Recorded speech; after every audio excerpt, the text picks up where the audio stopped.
How are you doing today? Not bad, thank you. I have a few challenges, but we overcome them all. Yes, it's always a good thing to overcome them.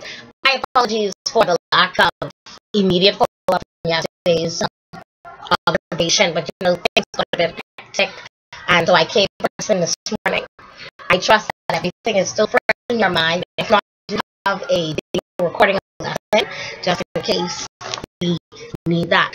For starters, let me say that I thoroughly enjoyed the lesson yesterday. It was a pleasure to see how engaged the children were in the lesson. Overall, would you say that your objectives were met with that lesson? Yes, I would say that the children actually did for change. The students were most cooperative yesterday, which is always a pleasant surprise and gratefully appreciated. Yes. I appreciated the way you began your lesson yesterday with the questioning schema that engaged the students from the onset, and it allowed them to have in their head what would be happening and how that is connected to the lesson prior. I do have one further suggestion for a starting point. That would be in addition to your review question, of course. I would have prefaced the lesson by placing the objectives on the board. This would have allowed the students to stay on task and for you to stay on task as well. And as the objective was met, we could go to the board and check it off. I find that helps as well, so the lesson doesn't deviate too much. Continuing, what do you believe would have been some other possibilities that would have provided a stimulating introduction for your lesson? I'll give the fact that nearly all students are visual learners. It may have been interesting to be given a video clip of a family actually on a host vacation, or sharing or blogging their experiences. And another option would perhaps even be to comment with a song about sailing or cruising or vacationing. Excellent. All of those suggestions are actually quite practical, and would have gotten the children involved, especially the song. The children like to sing and dance. And,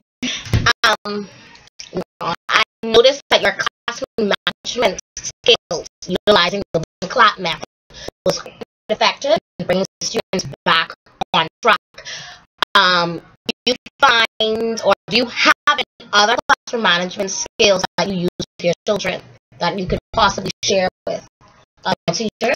Well, one I find provides positive feedback, so maybe 95% of the time, is to use the traffic light signs. The students are told when the light is on red, it means the discussion must come to an halt. Where there's an orange light, they need to bring the volume down. And when a green light is shown, this is a signal that students must continue or start their discussions. That's actually a wonderful idea. I've actually seen that used, and it actually works very well. So I think that's an excellent idea, can be shared with the other teachers. Another point in classroom management that I observed, one of the students went off topic a bit during the lesson and was not focused. You didn't embarrass that child. Okay, in the classroom setting, that's important that you don't, you didn't embarrass and belittle the child.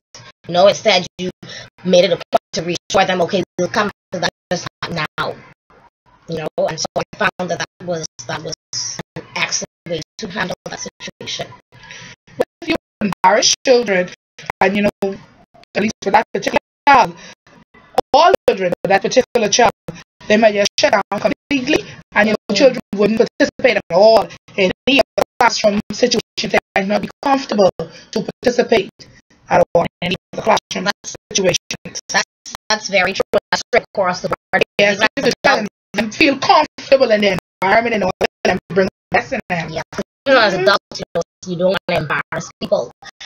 Now, one of the teaching tools that I found you used was the 5-minute time frame that you gave your children, combined with the count okay, you have 2 minutes left. That ensured that students would no doubt stay on task. And in their mind, okay, I only have 2 minutes left, so I can't waste my time. I gotta do what I need to do. So that was excellent. And it was also a way, I think, for them to have that down. Children will be children. Imposing long frames on students be futile, and so shorter time frames are absolute. In addition, if you give students a countdown, it forces them to keep on task, but in a non-threatening manner. That is very true. Also, I noticed that you spend a deal of time walking around the room rather than stationary, which I find most teachers do. They assign work and then they simply have a seat. They didn't do that. You walked around the room and and you allowed them to see you walking around, so they did not have time to again be unfocused. Would you say that would you say the advantages of walking around in connection with classroom management? Well, sitting in a stationary position places sort of disadvantage. Students know you are limited in terms of observing them. If you are seated, and they will naturally have a tendency to test the words, see what they are able to get away with. Indeed. However, if you're walking around the room along with them, it lessens their opportunities for getting into mischief. That's very true.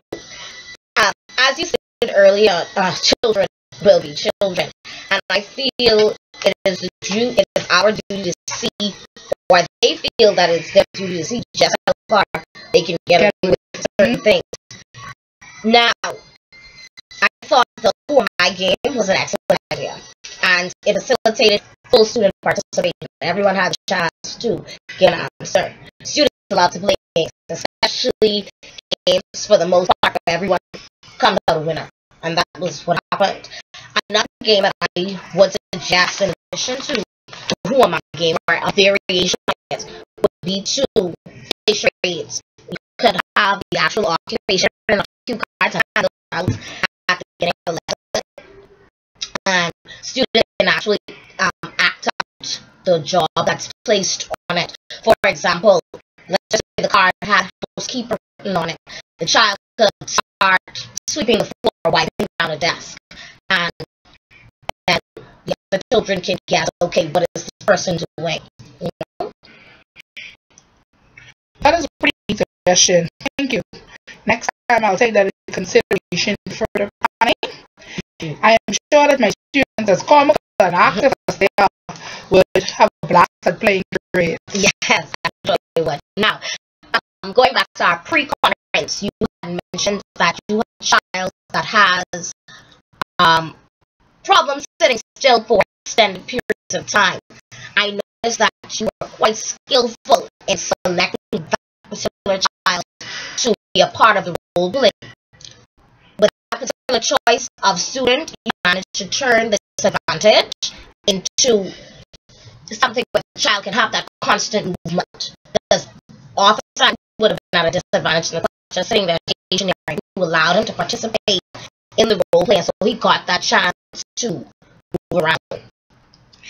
It can be challenging at times to strike the balance, as this child is truly a darling, but yes, he cannot keep still.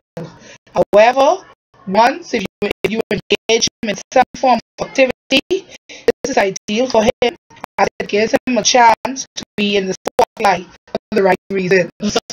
Yes, affirmation of all students. Appreciate being in the spotlight. Yeah. Of course, they all do. And all students like affirmation. Oh, yes. It's essential, and we certainly need to seek out as many opportunities as we can to affirm them. It makes them feel good about themselves. Yes, I find that even some children, they don't get that affirmation at home, and so as educators, it's up to us to give it to them so that they are able to feel confident within themselves.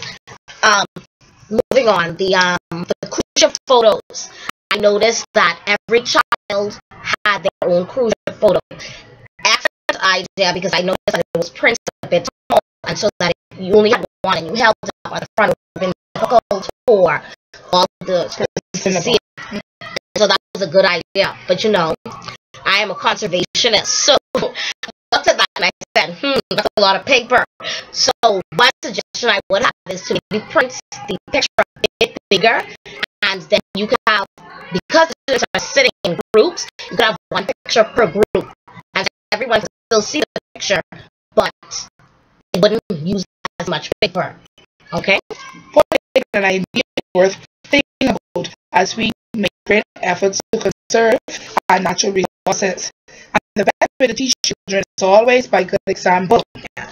So even if the objective is sharing, it would be an opportunity for valuable teaching on many levels. Yeah, you can even integrate that with social studies as well, with conservation. And sometimes the adult curriculum is just as important, and sometimes even more important than the subject curriculum.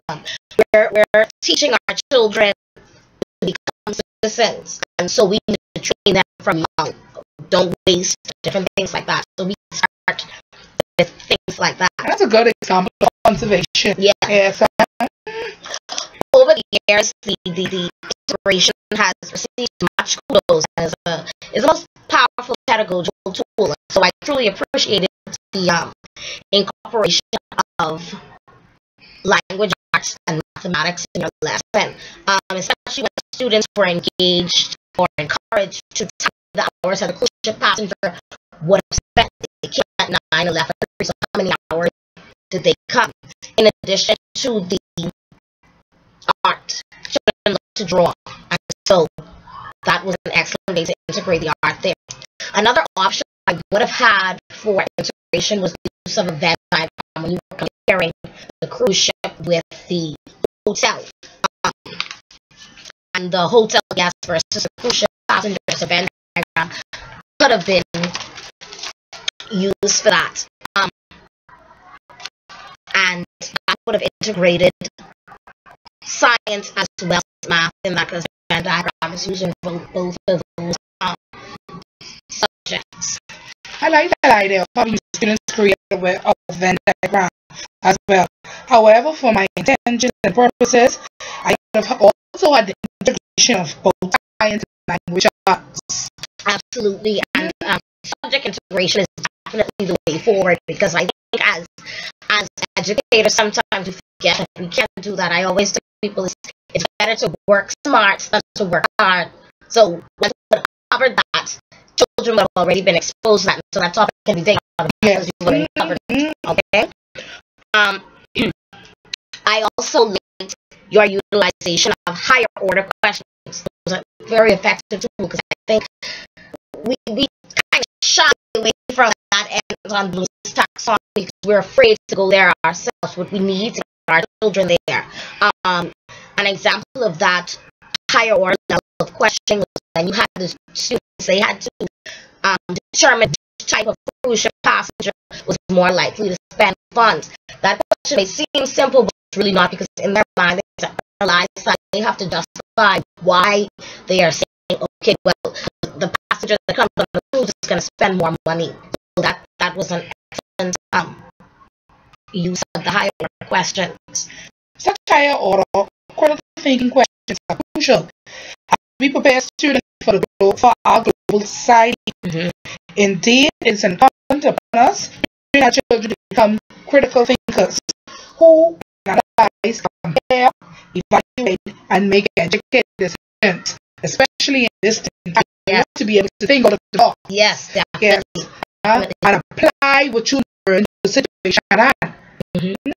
Because many children actually have their ability to think by the fact that much of these technological gadgets that they have now encourage entertainment more so than anything else. They don't even have to think about anything to use these things. And so that higher order thinking gets them where they need to be. Now, switching gears a bit, how crucial do you believe a classroom review is in lesson planning? Classroom reviews are most essential. It allows children to put the lesson into perspective and gives an opportunity for an informed assessment of what the children have learned from the lesson. Okay. That's very true. What is another form of assessment that you plan on using to bring this particular lesson to closure? I plan on grading the talk guide created by the students. Okay. I observed that you didn't get the opportunity to provide feedback on the completed work because students had to quickly move to another class. Do you plan on doing this at the time? Yes, I plan on I have a rubric set.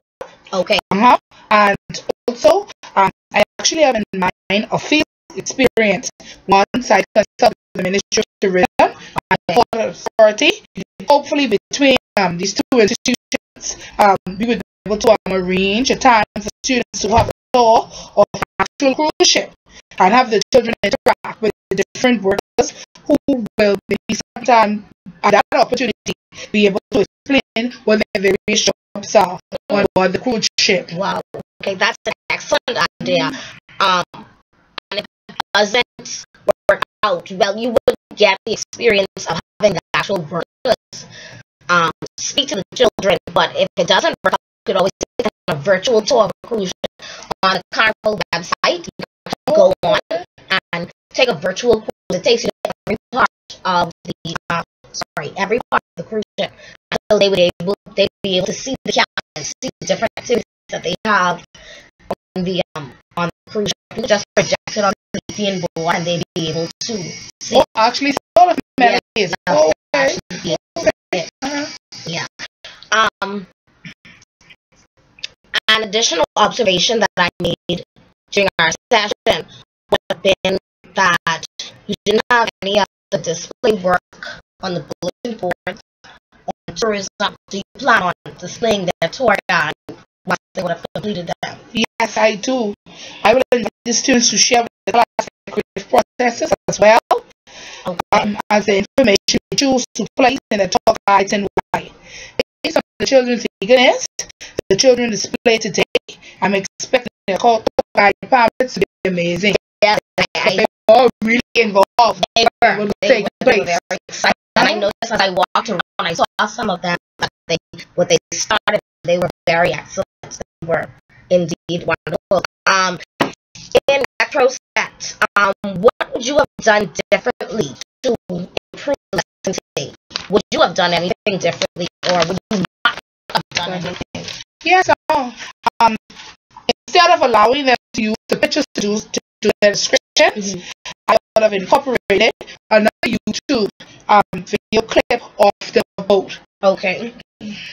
Another suggestion that I have regarding this particular lesson would be to provide the children with an experiential learning process where they can actually share their experience on going on a cruise. I'm sure some of them have taken family vacations and they would have been on a cruise, and so allowing them to share their experience would have been a good way to incorporate their talk. They could have seen what they could have said, what they saw, what their favorite part of the cruise ship was, where they visited, how they felt as a tourist, and things like that. Indeed, such a discussion has brought this subject to life, even for those students who may not have gone on a cruise ship before. Right. I plan on also integrating this work with arts, allowing them to do descriptive pieces and experiences. Right. So even those who didn't have an opportunity to go on a cruise ship can imagine. Right. Yeah, they can use their skill, or they imagine that they were on a cruise ship and this took place. Yes. And again, that's really smart on part. I'm sure they have Latin language in right. To tie the two topics together. I even have to listen to some of the other students who went on a cruise ship before. They can, add one or two things and put themselves in that place. Use their imagination. Children love to do that. So, like I said, overall the lesson was excellent. I hope you take the suggestions that we went over and we came up with. I hope you use it the next time. Saying that I would like to set up a follow-up observation. So what would you say is a convenient time for you? Well, it's okay with me. If you think, I feel if you at this time have a math lesson lesson. Okay. But I feel you'll find it interesting also. Okay. My next Marcus lesson is scheduled for May 6th. Okay. And it is also in the afternoon. Okay. And so it'll give you a basis for contrasting the students in the morning with the behavior different from in the afternoon. Okay. So that'll be an excellent one for you to come to. Okay. And I look forward. I think I may be a bit biased because my background is in math, so that should be quite interesting for me. I'd definitely be able to give you some feedback on the math lesson. So I will mark that date on my calendar. And so May 6th for math, I would come. Okay? So I guess you can fill that in as well. Yes, because this will help me, I appreciate persons coming and viewing the lessons because it also gives you a viewpoint on how you can improve on the delivery method of lessons. Yes. So when you get other suggestions, you can sometimes incorporate those other suggestions and something that you do. Maybe we're teaching the same lesson next year. I can incorporate some of these ideas into my next year's lesson. That'll be useful with planning purposes. Yeah. I hope that more teachers are open to that idea because I think sometimes when they see, okay, someone is coming to observe my lesson, they kind of shut down and they get scared. But I hope that begins to trick so that they realize, okay, this observation is helping me and my students. Yes. All right. Again, thank you so much for this. It was a pleasure to engage with you and your students, and I look forward to our next session. You're welcome.